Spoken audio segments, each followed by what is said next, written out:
Assalamualaikum warahmatullahi wabarakatuh. Halo adik-adik, apa kabar kalian hari ini?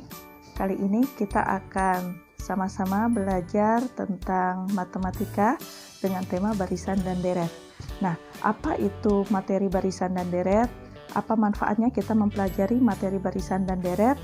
Dan bila mana kita menggunakan konsep barisan dan deret di dalam memecahkan permasalahan yang kita temui sehari-hari? Kita akan simak di dalam PowerPoint yang berikut ini.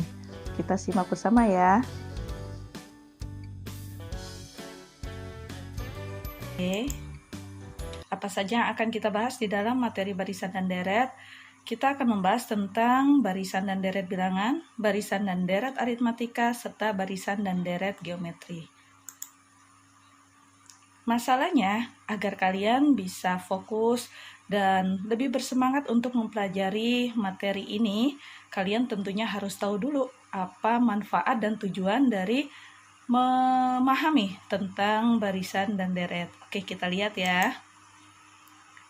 Yang pertama, banyak soal dalam tes IQ maupun tes skolastik lainnya yang menggunakan konsep barisan dan deret. Biasanya kalau kalian mau jadi PNS atau masuk perusahaan nih. Oke, terkadang pula ini digunakan ketika kalian mengikuti ujian masuk perguruan tinggi negeri. Baik soalnya dalam bentuk angka maupun dalam bentuk gambar.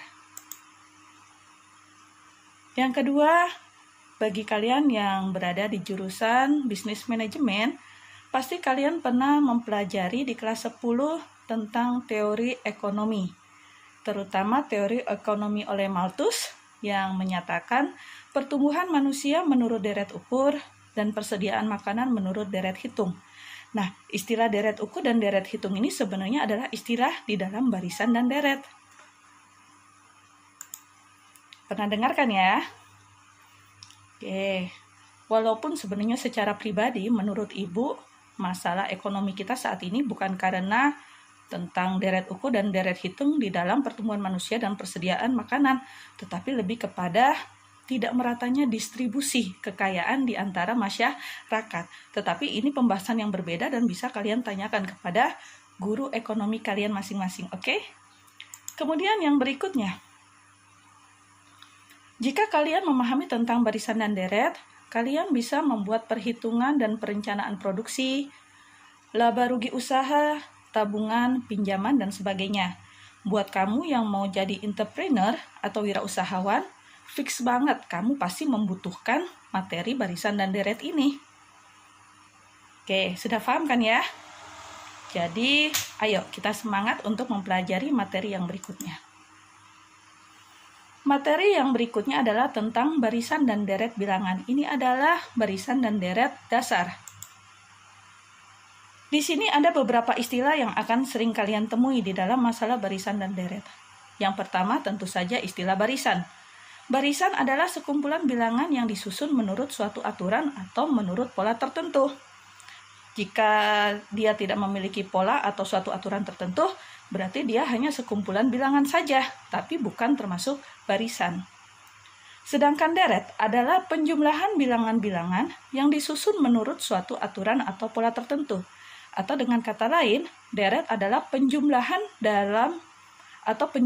dari bilangan-bilangan dalam suatu barisan. Pola bilangan. Nah, pola bilangan ini adalah rumus umum untuk menentukan suku-suku suatu barisan bilangan. Kita akan banyak bermain di dalam rumus umum ini untuk membantu kita memecahkan masalah di dalam konsep barisan dan deret. Sedangkan suku adalah bilangan-bilangannya yang terdapat dalam suatu barisan. Nah, biasanya dilambangkan atau disimbolkan dengan UN. Kita lihat ke contoh soal. Yang pertama, tentukan dua suku berikutnya dari barisan bilangan di bawah ini. 1, 3, 9, 27, dan 81. Ada berapa bilangan di sini? Betul sekali, ada 5. 1 dianggap sebagai suku pertama. 3 dianggap sebagai suku kedua, 9 dianggap sebagai suku ketiga, dan seterusnya. Maka ketika ditanyakan dua suku berikutnya dari barisan bilangan di bawah, maka yang ditanyakan pasti adalah suku ke-6 dan suku ke-7. Nah, kita lihat apakah dia memiliki pola. Perhatikan baik-baik. 1, 3, 9, 27. Betul sekali. Oke, kita lihat polanya. 1 dikali 3, 3. 3 dikali 3, 9. 9 dikali 3, 27. Dan seterusnya. Berarti nilai suku-suku ini adalah perkalian 3 dari suku-suku yang sebelumnya. Maka yang berikutnya pasti 81 dikali 3, dan yang berikutnya pasti adalah hasil yang di atas dikali 3. Berapa nilainya? Sama-sama hitung yuk. 81 dikali 3, 243. Maka 243 akan muncul di bawah, dan hasilnya 729. Betul sekali. Mudah ya kan? Kita masuk ke soal nomor 2. Tentukan pola bilangan dari barisan berikut. Kalau soal yang pertama adalah menentukan nilai suku-sukunya, maka soal yang kedua adalah menentukan pola bilangannya atau rumus umumnya. Lihat, ada bilangan 4, 9, 16, dan 25. Kalian merasa ingat sesuatu tidak? Atau merasa familiar dengan angka-angka ini? Betul sekali. Ya, bagi yang sudah tahu, 4 adalah 2 kuadrat. Oke, bisa dilanjutkan ya. 9 adalah 3 kuadrat, 16 adalah 4 kuadrat, 25 adalah 5 kuadrat. Masalahnya, apa hubungannya si 2 dengan 4 dan dengan 2, dengan 4, dan dengan 1 di sini? Karena kalau kita menentukan rumus dari suatu bilangan atau suatu barisan, maka kita akan menggunakan konsep UN. Nah, N di sini yang harus kita cari. Lihat posisi N. Posisi N di sini sama dengan posisi 4, 3, 2, dan 1. Maka dia harus muncul di dalam rumus ini. Masalahnya, di sini ada angka 1, tapi ke bawahnya tidak ada angka 1. Di sini ada angka 2, tapi ke bawahnya tidak ada angka 2, kecuali kuadrat. Ada angka 3, tapi di sini tidak ada angka 3. Lalu apa yang harus kita lakukan? Kita cari alternatifnya. Dari 2, jadi 1 ditambah 1. Oke, sudah muncul 1. Sudah muncul 1 ya. 3 adalah 2 ditambah 1. Sudah muncul angka 2-nya. 4 adalah 3 ditambah 1. Sudah muncul angka 3-nya. Dan 5 adalah 4 tambah 1. Lihat, apa yang sama di sini? Betul sekali, semuanya ditambah 1. Maka, untuk rumus yang terakhir, pasti titik-titik ditambah 1. Oke ya, lihat yang menjadi patokan adalah N-nya, atau suku yang kesekiannya. 2-nya muncul di sini, 3-nya muncul di sini. Maka kalau di sini adalah N, maka si N-nya akan muncul di titik-titik ini. Oke, maka rumus umumnya atau pola bilangannya adalah UN sama dengan N ditambah 1 kuadrat. Maka seandainya kalian ingin mencari, ini baru suku keempat. Misalkan kalian ingin mencari suku kelima, maka di sini tinggal diganti. U5 sama dengan 5 ditambah 1 dikuadratkan. Oke ya, kita lanjutkan. Sekarang kita masuk ke aritmatika. Apa kelebihan dan kekurangan dari masing-masing barisan dan deret? Tadi kita sudah membahas tentang barisan dan deret bilangan. Sekarang barisan dan deret aritmatika. Kalau barisan dan deret bilangan itu kita tidak membutuhkan suatu rumus tertentu. Kita yang mencari rumusnya. Tetapi kalau di aritmatika, kita sudah disediakan rumus berdasarkan seperti yang tadi sudah dijelaskan di awal. Oke ya, jadi lebih mempermudah kita karena sudah disediakan rumusnya. Tapi kesulitannya berarti mau tidak mau kalian harus hafal. Oke, sekarang kita lihat barisan aritmatika. Barisan aritmatika atau BA adalah susunan bilangan yang selisih di antara dua suku yang berurutan selalu sama atau tetap. Selisih dua suku yang selalu sama atau tetap disebut dengan beda. Kita lihat ya. Nah, suku pertama biasanya dilambangkan dengan huruf A. Kita lihat. Karena yang penekanan di sini adalah selisih, maka kita kurangi suku yang besar dengan suku yang kecil. 4 kurangi 2 sama dengan 2. 6 kurangi 4 sama dengan 2, dan seterusnya. Apa yang sama? Hasil selisihnya. Nah, inilah yang disebut dengan beda, yang dilambangkan dengan huruf B. Kita lihat rumus-rumusnya di sini. Ya, suku ke N adalah A ditambah N dikurangi 1B. Maka kalau yang ditanya suku ke-7, maka rumusnya adalah A ditambah 6B. Karena dia turun 1 dari yang ditanyakan. Ada 2 rumus di sini untuk menentukan jumlah N suku pertama atau menentukan deret. Untuk rumus yang kedua digunakan kalau sudah diketahui suku pertama dan suku terakhir. Suku tengah adalah setengah dari suku awal ditambah suku terakhir. Nah, ini akan sangat berguna bagi kalian untuk menyelesaikan soal-soal yang berikutnya. Kita lihat ke contoh soal yang pertama. Dan ini adalah contoh soal yang dasar, yang bisa kalian gunakan untuk semua jenis pertanyaan yang biasanya terkait dengan barisan dan deret aritmatika. Diketahui suatu barisan aritmatika. Ada 2 suku yang diketahui, U5 sama dengan 13 dan U8 sama dengan 22. Tentukan beda dan suku awal, suku ke-19, jumlah 8 suku pertama, dan suku tengah dari 19 suku. Kita lihat yang pertama. Karena konsep di dalam barisan aritmatika adalah selisih, maka diberlakukan konsep eliminasi. Suku besar dikurangi suku kecil, maka didapatlah nilai bedanya. Karena A dikurangi A habis. Setelah mendapatkan nilai beda, bisa kita substitusi untuk mendapatkan suku pertama. Oke ya.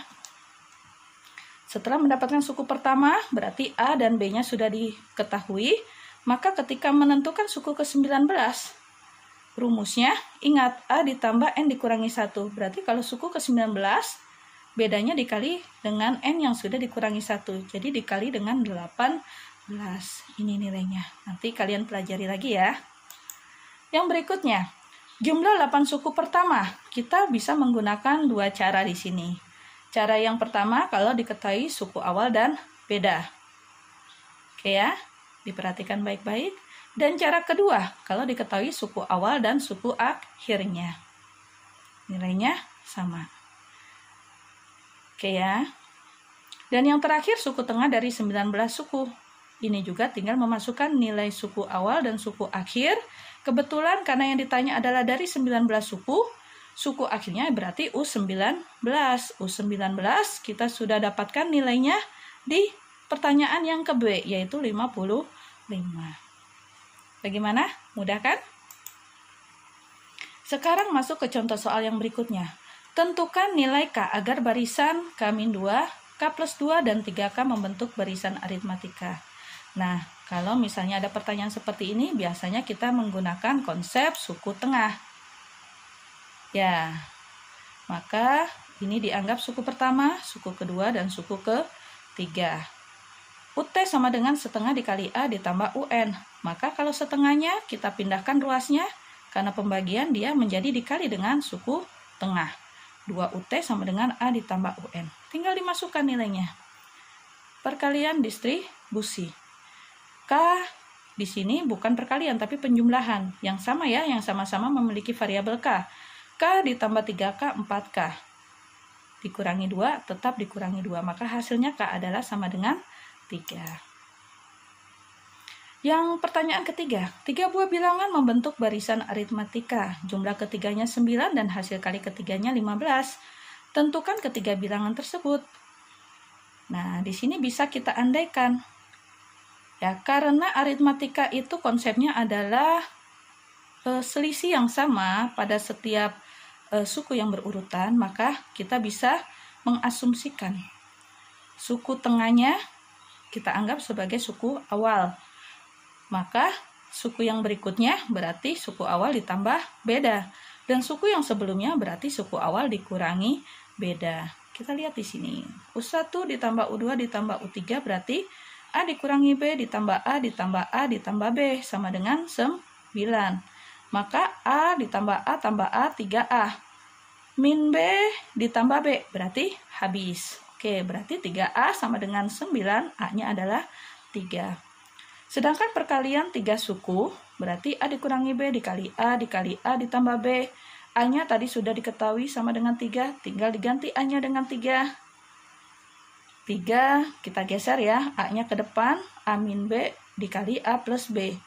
A-nya kita pindah ruas ke kanan, maka karena dia pertamanya perkalian, ketika pindah ruas dibagi oleh 15, maka 15 dibagi 3 sama dengan 5. 3 min B dikali 3 plus B, hasilnya 9 dikurangi B kuadrat. Ingat, 3 dikali 3, 9. Min B dikali 3, min 3B. B dikali 3, 3B. Min 3B ditambah 3B, habis. Tinggal min B dikali B menjadi min B kuadrat. Hasilnya adalah B sama dengan 2. Maka U1 adalah, kalau U1 tadi rumusnya adalah A dikurangi B, maka nilainya adalah 3 dikurangi 2 sama dengan 1, dan seterusnya untuk U2 dan U3. Bisa ya? Sekarang kita masuk ke contoh soal yang keempat. Tentukan jumlah bilangan asli antara 1 sampai 50 yang tidak habis dibagi 3. Nah, pertama cari dulu jumlah bilangan seluruhnya. Dari 1 sampai 50. Berurutan berarti 1 ditambah 2 tambah 3 dan seterusnya sampai 50. Kita anggap hasilnya adalah A. Jumlah bilangan yang habis dibagi 3 berarti yang kelipatan 3. 3, 6, 9, 12, 15, dan seterusnya sampai berapa? Yang maksimal 50. 48. 48 dibagi 3 masih bisa, tapi kalau 50 dibagi 3 tidak bisa. Nah, jumlah bilangan yang tidak habis dibagi 3 berarti adalah sisa. Berarti jumlah bilangan 1 sampai dengan 50 dikurangi dengan jumlah bilangan yang habis dibagi 3. Atau dengan kata lain, A dikurangi B. Karena ini adalah penjumlahan, maka kita bisa menggunakan konsep SN. Nah, di sini ya, SN untuk yang A sama dengan 1275, untuk yang B 408. Tahu dari mana N-nya? Ya tinggal 48 dibagi 3, maka didapatkan 16. Ada 16 bilangan yang habis dibagi 3 antara 1 sampai dengan 50. Nah, ini hasilnya. Masuk soal yang terakhir. Seorang pegawai menerima gaji sebesar 600.000 pada bulan yang pertama. Jika tiap bulan ada kenaikan sebesar 10.000, maka tentukan jumlah gaji pegawai tersebut setelah 1 tahun. Nah, lihat gaji pertama kita anggap sebagai suku awal. Tiap bulan kenaikannya tetap 10.000, berarti kita anggap sebagai beda. Jumlah gaji setelah 1 tahun, karena dapat gajinya setiap bulan, maka setelah 1 tahun berarti sudah berapa kali menerima gaji? Betul, 12 bulan. Yang ditanya adalah jumlah gajinya setelah 1 tahun, bukan besar gajinya. Ingat, bedakan antara jumlah dengan besar. Kalau jumlah berarti semua gaji diasumsikan tidak digunakan, berarti dijumlahkan gaji bulan pertama ditambah gaji bulan kedua dan seterusnya. Tapi kalau gaji pada bulan ke-12 atau gaji besarnya gaji setelah 1 tahun, berarti itu adalah menentukan suku ke-12, bukan jumlah 12 suku. Nah, karena di sini adalah jumlah gaji, kita pakainya konsep SN. Tinggal dimasukkan hasilnya ini. Bagaimana? Bisa dipahami? Nah, sekarang bagaimana tanggapan kalian terhadap materi barisan dan deret? Susah atau tidak? Kalau kalian masih kurang mengerti, silakan diulangi lagi. Baca materi yang ada di PDF, kemudian dibaca lagi, dilihat lagi video penjelasannya. Di sesi yang berikutnya kita akan belajar tentang barisan dan deret yang berikutnya, yaitu barisan dan deret geometri. Terus disimak ya, stay tune. Assalamualaikum warahmatullahi wabarakatuh. Terima kasih.